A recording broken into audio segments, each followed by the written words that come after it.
In this video, we are going to share everything that you need to know about how to start a limited partnership. We are going to cover what a limited partnership is, why you might need one, and what are some of the pros and cons of having one. Okay, so let's get right into it. Okay, so here's just an overview of the 5 steps that we're going to cover, but let's talk first about what a limited partnership is. A limited partnership is a partnership made up of 2 or more partners in which the general partner oversees the operations of the business and the limited partner does not partake in managing the business. So general partners are liable for the debts of the business, but limited partners are not. So this brings us to why you would want to create a limited partnership. So the main reason you would want to create a limited partnership is because it limits liability. Now this is the case whether the limited partner is an investor, an heir, or anything else. So let's go over a scenario why you might want to have a limited partner. Let's just say there's a family and the parents own a lot of real estate. Now the parents want to share the profit of the real estate with their children while limiting their children's liability. So in this case, you would make the children a limited partner and they would not be liable for any of the debts of the business, but they can share in the income generated. This is just one reason why you might have a limited partnership. There's a ton of others as well. Okay, so next we're going to get into the steps of creating your limited partnership,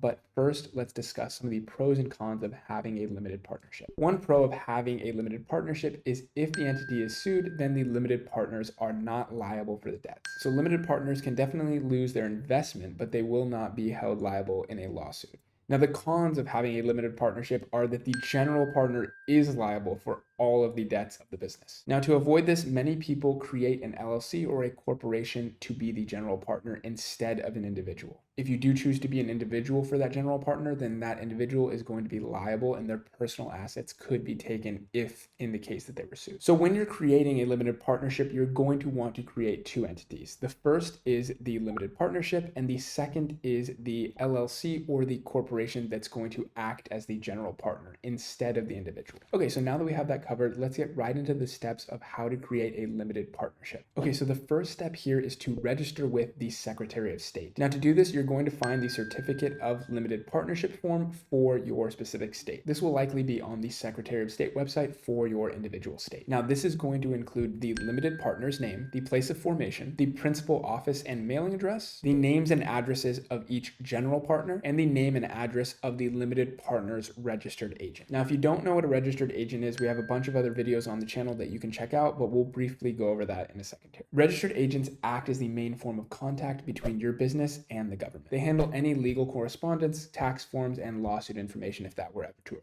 Now these services range anywhere from $99 to $400 per year, but we recommend using a platform called Northwest Registered Agent, and their service is only $125 per year. It's a very affordable rate. Now to hire a registered agent, like we said, this person is going to receive and send legal documentation on behalf of your business entity. They're going to need to be a full-time resident in the state that your business entity is registered in. And this can be yourself, an employee, or a commercial registered agent service like Northwest, which we recommend. Most companies choose to use a commercial registered agent service because it keeps your address, phone number, and other private information off the public domain. Once you file your certificate of limited partnership, that's going to go on the Secretary of State website, and then that will be on the public domain where anybody can access that information. And it's really not worth $100 and something per year to be your own registered agent and sacrifice your privacy. So like we said, we recommend using a company like Northwest, and actually we're going to walk through the registered agent process here and show you how to get one set up. Okay, so once you've clicked on that link that we have down below, it'll bring you to this page where you can get a registered agent service with Northwest for only $125 a year. Go ahead and select your state. I live in California, so I will just select California. Go ahead and click Get Started after that. Okay, and then you'll see on the left-hand side here that Northwest works in all 52 jurisdictions. So if you want to get a registered agent for your business in another state as well, you can go ahead and select from all of these options here. We'll just keep California selected for now, and let's go ahead and click Continue. Okay, so go ahead and enter your company name here now, and then this is the important part here. You're going to want to select from the company entity type and scroll down until you see limited partnership. Once you've selected limited partnership, you can go ahead and send a copy of your lawsuits and legal notices to your attorney.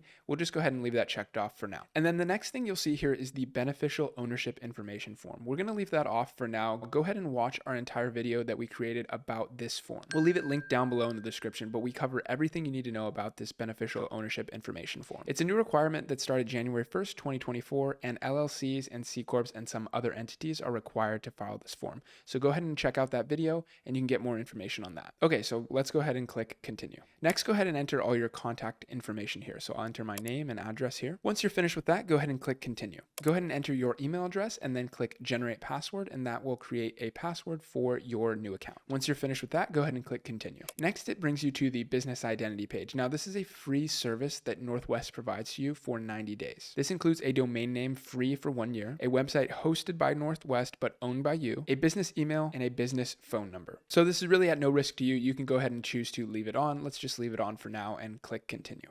Next, you can choose from the optional items that Northwest provides at an additional charge. The first one is actually free. You can change your existing registered agent to Northwest for free. They also provide a mail forwarding and virtual office service, as well as a trademark service. Let's go ahead and leave those off for now and click continue. Okay, now it brings us to the payment information page. Go ahead and enter your payment information here. And once you've done that, go ahead and review your order summary before clicking done. You'll see that for $125, you get the registered agent service for 1 year. The business identity is free for 90 days, and then after that 90 days, they're going to charge you $9 a month. Okay, so our total today is $125. Like we said, a really great deal to get a registered agent service. You must have a registered agent service, and a company like Northwest is the way to go. Go ahead and click done, and then that will finish your limited partnership application with Northwest. Okay, so now that you've finished with step 1, step 2 is to draft and execute a partnership agreement. Now, this is not going to be required in most states, but it is highly recommended. Partnership agreements are legal documents outlining the ownership of the partnership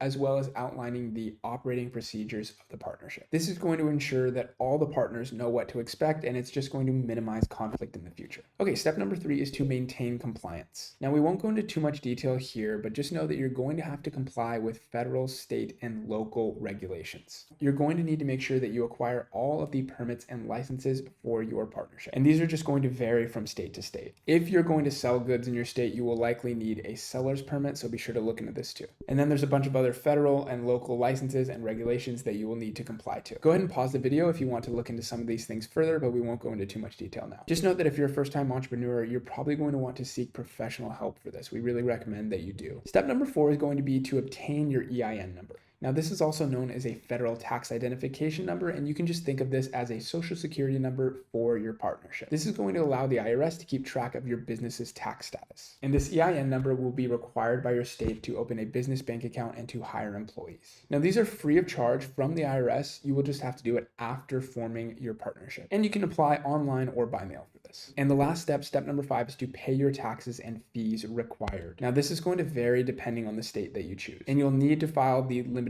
partnership tax form in your state. And some states are also going to require an annual minimum tax that you must pay. So be sure to look into this. And obviously, this is not financial advice. Please seek a professional to help you and make sure that you get all the right information for your specific situation. Okay, so that's all that you need to know about how to form a limited partnership. We'll leave all the resources that we talked about today in the description down below, so be sure to check those out. And if you do use our link with Northwest, it really helps support the channel. We do get a small referral fee from that at no additional cost to you. So thank you so much in advance. That really helps us keep creating free content like this for you. So if you enjoyed this video and you want to see more videos like it, please leave us a like and subscribe down below. This channel is dedicated to providing entrepreneurs and business owners like you with free tutorials and videos like this one. So thank you so much for watching. We wish you the best on your entrepreneurship journey, and we will see you in the next one.